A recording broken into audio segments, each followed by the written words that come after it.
Donald Trump won Georgia easily, but he does not get all the delegates in that state. Here's the race board. Trump, 38%. Marco Rubio, 24%. Ted Cruz just behind him at 23%.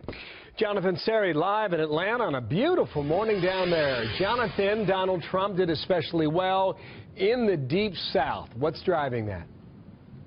Hey, Bill, well, one of the biggest surprises in this election cycle has been Donald Trump's ability to gain the support of evangelical voters, once thought to be a safe voting bloc for Ted Cruz. But it's not just that. Donald Trump has also drawn many new voters to the polls here in the South.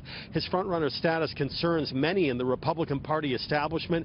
However, former U.S. Senator Saxby Chambliss of Georgia says the new ranks of GOP voters also create opportunities. There's an excitement. There's a whole new crop of Republican voters out there. So I think even the establishment will look at it and say, hey, may not be our favorite candidate, but it's an opportunity to take the White House back and to get some leadership in Washington that is so desperately needed. GOP voter turnout was extremely high throughout the Deep South, setting records in many precincts, as a matter of fact, Bill. Yeah, what about Democrats? What are you finding in those numbers, Jonathan? Yeah, well, Hillary Clinton emerged as the clear favorite here in the Deep South.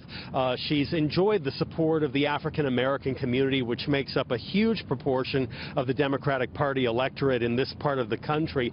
You know, the protest movement behind Bernie Sanders' campaign is simply not driving Democratic voters to the polls in the same way that Donald Trump's anti-establishment campaign is driving voters on the Republican side. Nevertheless, Sanders shows no signs of backing down in his campaign and continues to stick to his core message about income inequality and the need for campaign finance reform, Bill. Thank you, Jonathan. Enjoy that weather in My pleasure. Atlanta today. Thank you, sir.